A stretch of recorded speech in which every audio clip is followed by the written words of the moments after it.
జూబ్లీహిల్స్ లో గద్దర్ అవార్డుల కార్యక్రమం అట్టహాసంగా ప్రారంభమైంది. ఈ కార్యక్రమానికి ప్రత్యేక అతిథిగా హాజరైన ఉప ముఖ్యమంత్రి భట్టి విక్రమార్క, మంత్రి జూపల్లి కృష్ణారావు, ఎఫ్డీసీ చైర్మన్ దిల్ రాజు జ్యోతి ప్రజ్వలన చేసి కార్యక్రమాన్ని ప్రారంభించారు.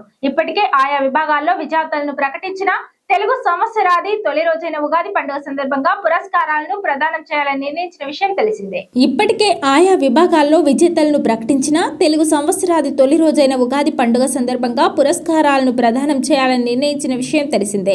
కళాకారుల ప్రతిభకు పట్టం కట్టే ప్రతిష్టాత్మక గద్దర్ అవార్డులను మార్చి 7వ తేదీన అధికారికంగా ప్రకటించారు. స్పెషల్ జ్యూరీ అవార్డుల వివరాలను ప్రముఖ దర్శక నిర్మాత తమ్మారెడ్డి భరద్వాజ వెల్లడించారు. 2025 జనవరి 1 నుంచి డిసెంబర్ 31 వరకు సెన్సార్ పూర్తి చేసుకున్న చిత్రాలను, షార్ట్ ఫిలింలను ఈ పురస్కారాలకు ఎంపిక చేశారు.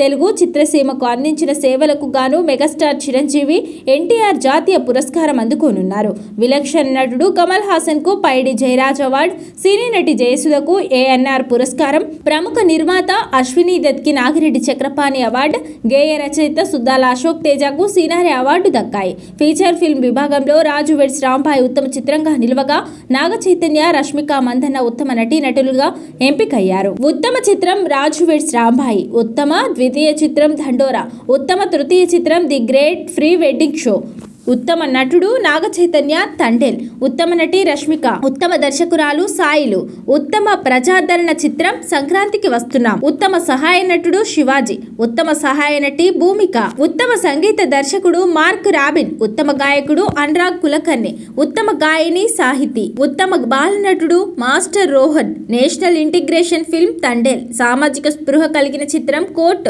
ఉత్తమ పరిచయ దర్శకుడు సాయి మార్తాండ్, ఉత్తమ బాలల చిత్రం అనగనగా.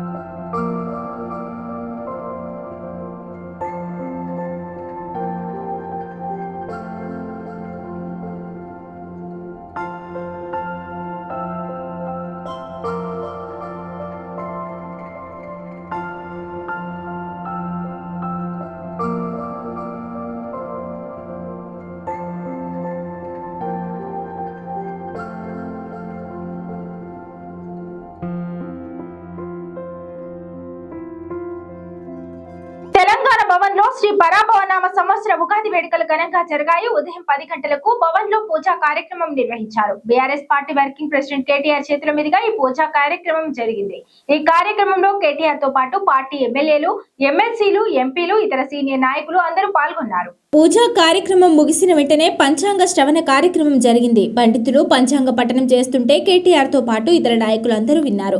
తెలంగాణ భవన్ లో బీఆర్ఎస్ పార్టీ చేస్తున్న ఉగాది వేడుకలకు సంబంధించిన దృశ్యాలను చూడొచ్చు.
ప్రతిష్టాత్మకంగా అమలు చేస్తున్న రైతు భరోసా పథకానికి సంబంధించి నూతన మార్గదర్శకాలు విడుదలయ్యాయి. సాగు పెట్టుబడి కోసం ఇబ్బంది పడుతున్న రైతులకు అండగా నిలవడమే ఈ పథకం ముఖ్య ఉద్దేశం. ఈ పథకం ద్వారా లబ్ధి పొందాలనుకునే కొత్త రైతులు వెంటనే తమ వివరాలు నమోదు చేసుకోవాలని వ్యవసాయ అధికారులు సూచిస్తున్నారు. రాష్ట్ర ప్రభుత్వం ప్రకటించిన తాజా నిబంధనల ప్రకారం 2026 ఫిబ్రవరి 28 నాటికి తమ పేరు మీద భూమి పట్టా పాస్బుక్ పొందిన వారు అర్హులుగా పేర్కొన్నారు. రెవెన్యూ రికార్డులలో భూమి వివరాలు నమోదై డిజిటల్ సంతకం ప్రక్రియ పూర్తయిన రైతులు మాత్రమే అర్హులు. ఇప్పటి వరకు రైతు భరోసా పొందని వారు లేదా ఫిబ్రవరి 28 తర్వాత కొత్తగా పట్టాదారు పాస్ పుస్తకాలు పొందిన వారు దరఖాస్తు చేసుకోవాలి. కొత్తగా అర్హత సాధించిన రైతులు పలు పత్రాల జిరాక్స్ కాపీలను సంబంధిత వ్యవసాయ విస్తరణ అధికారికి సమర్పించాల్సి ఉంటుంది. వాటిలో ముఖ్యంగా నూతన పట్టాదారు పాస్ పుస్తకం, Aadhaar card xerox, bank pass book xerox ఉండాలి. గతంలోనే రైతు భరోసా పొందుతున్న రైతులు మళ్లీ దరఖాస్తు చేయాల్సిన అవసరం లేదు. వారి వివరాలు ఇప్పటికే ప్రభుత్వం వద్ద ఉండడంతో నిధులు నేరుగా వారి ఖాతాల్లో జమ అవుతాయి.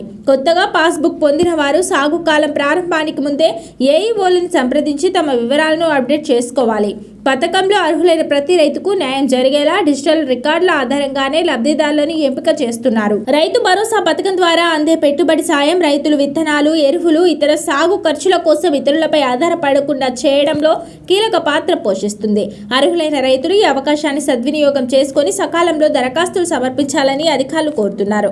రైతు భరోసా పథకం ద్వారా 1 ఎకరాకు రైతుల ఖాతాలో ఏడాదికి 12,000 రూపాయలు జమ చేస్తున్న విషయం తెలిసిందే. తెలంగాణ అసెంబ్లీ బడ్జెట్ సమావేశాలు ఆసక్తికరంగా సాగుతున్నాయి. అసెంబ్లీలో గవర్నర్ ప్రసంగానికి ధన్యవాదం తెలిపే తీర్మానంపై చర్చ జరుగుతుండగా ఈ క్రమంలో ముఖ్యమంత్రి కీలక ప్రకటన చేశారు. తెలంగాణ తొలి సీఎం కేసీఆర్ అందుకుంటున్న జీతంతో పాటు భత్యాల వివరాలు వెల్లడించారు. గవర్నర్ ప్రసంగానికి ధన్యవాద తీర్మానంపై ప్రసంగిస్తూ తెలంగాణ సీఎం కీలక ప్రకటన చేశారు. తెలంగాణ తొలి సీఎం కేసీఆర్ ఏడాది కాలంలో ₹1 కోటి జీత భత్యాలు తీసుకున్నారని ప్రకటించారు. డిసెంబర్ 1, 2023 నుంచి ప్రధాన ప్రతిపక్ష నాయకుడిగా కేసీఆర్ ₹1,56,56,674 జీత భత్యాలు పొందారని అసెంబ్లీలో ప్రకటన చేశారు. గజ్వేల్ నుంచి కేసీఆర్ ఎమ్మెల్యేగా ఉండడమే కాకుండా తెలంగాణకు తొలి ముఖ్యమంత్రిగా పనిచేశారు. దీనికి తోడు అసెంబ్లీలో ప్రధాన ప్రతిపక్ష నాయకుడిగా కొనసాగుతున్నారు. అసెంబ్లీలో 3 పదవుల్లో కొనసాగుతుండటంతో ముఖ్యమంత్రి తర్వాత కేసీఆర్ అంతటి జీత భత్యాలు పొందుతున్నారు. కేసీఆర్ నెల జీతం పరిశీలిస్తే దాదాపు 3.8 లక్షలుగా తెలుస్తోంది. అయితే జీత భత్యాలు పొందుతున్నప్పటికీ అసెంబ్లీ సమావేశాలకు కేసీఆర్ రాకపోవడంతో ప్రత్యర్థి పార్టీలు విమర్శలు చేస్తున్నారు. జీత భత్యాలతో పాటు కేసీఆర్ కు భద్రతా సిబ్బంది, నివాస గృహం వంటి సదుపాయాలు ఉంటాయి. కానీ కేసీఆర్ భద్రతను వినియోగిస్తుండగా అధికార నివాసం మాత్రం వినియోగించడం లేదు. విధులకు హాజరు కాకుండా జీత భత్యాలు తీసుకోవడాన్ని కాంగ్రెస్ పార్టీ తీవ్రంగా తప్పుపడుతోంది.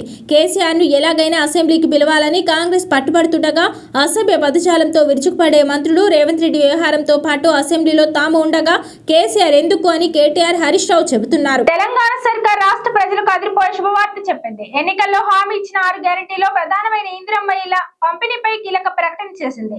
2వ విడత ఇందిరమ్మ ఇళ్ల మంజూరుపై స్పష్టత ఇచ్చింది. ఏప్రిల్, మే నెలలో 2వ విడత ఇందిరమ్మ ఇళ్ల మంజూరు కార్యక్రమాన్ని ప్రారంభిస్తామని రాష్ట్ర రెవెన్యూ, హౌసింగ్, సమాచార, పౌర సంబంధాల శాఖ మంత్రి పొంగులేటి శ్రీనివాసరెడ్డి తెలిపారు. తెలంగాణ సర్కార్ రాష్ట్ర ప్రజలకు అదిరిపోయే శుభవార్త చెప్పింది. ఎన్నికల్లో హామీ ఇచ్చిన 6 గ్యారెంటీలో ప్రధానమైన ఇందిరమ్మ ఇళ్ల పంపిణీపై కీలక ప్రకటన చేసింది. 2వ విడత ఇందిరమ్మ ఇళ్ల మంజూరుపై స్పష్టత ఇచ్చింది. ఏప్రిల్, మే నెలలో 2వ విడత ఇందిరమ్మ ఇళ్ల మంజూరు కార్యక్రమాన్ని ప్రారంభిస్తామని రాష్ట్ర రెవెన్యూ, హౌసింగ్, సమాచార, పౌర సంబంధాల శాఖ మంత్రి పొంగులేటి శ్రీనివాసరెడ్డి తెలిపారు. పేదవాడి ఆత్మ గౌరవానికి చిహ్నంగా నిలిచే ఇందిరమ్మ ఇళ్ల నిర్మాణం ఒకసారి చేసే కార్యక్రమం కాదని ప్రతి సంవత్సరం కొనసాగించే శాశ్వత ప్రక్రియగా ప్రభుత్వం అమలు చేస్తోందని పొంగులేటి శ్రీనివాసరెడ్డి తెలిపారు. రాష్ట్ర ముఖ్యమంత్రి రేవంత్ రెడ్డి నాయకత్వంలోని ప్రజా ప్రభుత్వం మాయమాటలు చెప్పదని, ఎన్నికల్లో ఇచ్చిన ప్రతి హామీని ఆచరణలో చేసి చూపిస్తుందన్నారు. రాబోయే 3 సంవత్సరాల్లో పట్టణ ప్రాంతాల్లోని ప్రతి వార్డుల్లో ఇందిరమ్మ ఇళ్ల నిర్మిస్తామని ప్రకటించారు. లబ్ధిదారుల ఎంపికలో ఎటువంటి వివక్ష ఉండదన్న మంత్రి పొంగులేటి కులం, మతం, పార్టీతో సంబంధం లేకుండా అత్యంత పేదలకే ప్రాధాన్యం ఇస్తున్నామని స్పష్టం చేశారు. ఎక్కడైనా లోపాలు ఉన్నట్లు సమాచారం అందితే కఠిన చర్యలు తీసుకుంటామని హెచ్చరించారు. ఇప్పటికే తొలి విడత ఇందిరమ్మ ఇళ్లను మంజూరు చేశామని, మిగతా 3 విడతల ఇళ్ల మంజూరు కార్యక్రమాన్ని దశల వారీగా పూర్తి చేస్తామని మంత్రి తెలిపారు. అలాగే రాష్ట్రంలోని గూడారాలు, మారుమూల గిరిజన తండాల్లో ఇప్పటికే ప్రారంభించి వివిధ దశల్లో నిర్మాణం ఆగిపోయిన ఇళ్లను పూర్తి చేయడానికి తమ ప్రభుత్వం ప్రత్యేక ప్రణాళికలు రూపొందిస్తుందని తెలిపారు. ఈ ఏడాది జూన్ జూలై నాటికి మంజూరైన మొదటి విడత ఇళ్లలో దాదాపు 99% పూర్తవుతాయని మంత్రి పొంగులేటి తెలిపారు. అలాగే రాష్ట్ర వ్యాప్తంగా వివిధ దశల్లో ఆగిపోయిన డబుల్ బెడ్రూమ్ ఇళ్లను కూడా వీలైనంత త్వరగా పూర్తి చేసి అర్హులైన పేదలకు అందజేయడానికి ప్రభుత్వం 99 రోజుల ప్రత్యేక కార్యక్రమాన్ని అమలు చేయబోతోందని తెలిపారు. ఈ మార్చి నాటికి రాష్ట్ర వ్యాప్తంగా 1,00,000 ఇళ్లు కంప్లీట్ కాబోతున్నాయి అధ్యక్ష. జూన్ జూలై నాటికి ఏవైతే మొదట విడత ఇచ్చిన సుమారు 3 లక్షల పైచిలకి ఇళ్లున్నాయో వాటిలో మెజారిటీ హౌజెస్ కంప్లీట్ కాబోతున్నాయి అధ్యక్ష. అదే రకంగా భవిష్యత్తులో ఇవ్వబోయేది కూడా ఇంత ముందు చెప్పాను అధ్యక్ష. పట్టణ ప్రాంతాలకు సంబంధించిన దాంట్లో కూడా ఇప్పటికే ఒక ప్రణాళిక తయారు చేశాం. ఇప్పటికే 2-3 విడతలు చర్చించాం. ఏదైతే గతంలో 2 BHKలు దూర ప్రాంతాల్లో కట్టిన కారణంగా ఉదాహరణకి ఆనాటి ఎన్నికల ముందు సుమారు ఒక 12-13 వేల ఇళ్లు రెడీగా ఉన్నాయని బెనిఫిషరీని ఫైనల్ చేశారు అధ్యక్ష. ఇది 25,000 ఇళ్లు ఇస్తే ఆ 25,000లో సుమారు 12-13 వేల ఇళ్లు తాళాలు కూడా వాళ్ళు ఈనాటి వరకు తీయలేదు అధ్యక్ష. ఆ డీటెయిల్స్ అన్ని కూడా సేకరించి వాళ్ళకి ఇప్పటికే ఒక నోటీస్ పంపించాం. రెండో నోటీస్ కూడా పంపిస్తున్నాం. గద్దర్ అవార్డ్స్ ప్రధానోత్సవ కార్యక్రమంలో ఆసక్తికర సన్నివేశం చోటు చేసుకుంది. ది గర్ల్ ఫ్రెండ్ సినిమాకు గాను ఉత్తమ నటిగా స్టార్ హీరోయిన్ రష్మిక మందన ఎంపికైన విషయం తెలిసిందే. ఈ సందర్భంగా రష్మికకు బెస్ట్ ఫీమేల్ యాక్టర్ అవార్డును సీఎం రేవంత్ రెడ్డి అవార్డు అందజేశారు. అవార్డు ప్రధానోత్సవం సందర్భంగా రష్మిక మందన మా ఊరి కోడలు అని యాంకర్ సుమకు చెప్పారు సీఎం రేవంత్. ఈ సందర్భంగా రష్మిక మాట్లాడుతూ సీఎం రేవంత్ రెడ్డి చేతుల మీదుగా అవార్డు అందుకోవడం చాలా స్పెషల్ అని అన్నారు. ఇక హైదరాబాద్ లోని ఐటెక్స్ లో గద్దర్ అవార్డుల ప్రధానోత్సవ వేడుక అట్టహాసంగా జరిగింది. ఎఫ్టీసీ ఆధ్వర్యంలో జరిగిన ఈ వేడుకకు CM Revanth Reddy, deputy CM బట్టి విక్రమార్క, మంత్రి జూపల్లి హాజరై విజేతలకు అవార్డులు ప్రదానం చేశారు. ఈ వేడుకకు సినీ ప్రముఖులు, నటులు పెద్ద ఎత్తున తరలి వచ్చారు. మెగాస్టార్ చిరంజీవి దంపతులు, విశ్వనటుడు కమల్ హాసన్, అక్కినేని నాగార్జున దంపతులు, రామ్ చరణ్, ఖుష్బూ, అక్కినేని నాగ చైతన్య దంపతులు, అల్లు అరవింద్ తదితరులు ఈ వేడుకలో పాల్గొని సందడి చేశారు. ఈ కార్యక్రమంలో వనజ ఉదయ్ డాన్స్ గ్రూప్ తెలంగాణ సంప్రదాయాలను ప్రతిబింబించే విధంగా చేసిన డాన్స్ ప్రదర్శన ఆకట్టుకుంది. అదేవిధంగా ప్రముఖ singer Shreya Ghoshal, rock star Devi Prasad, folk singer Mangli తమ గలంతో అలరించారు.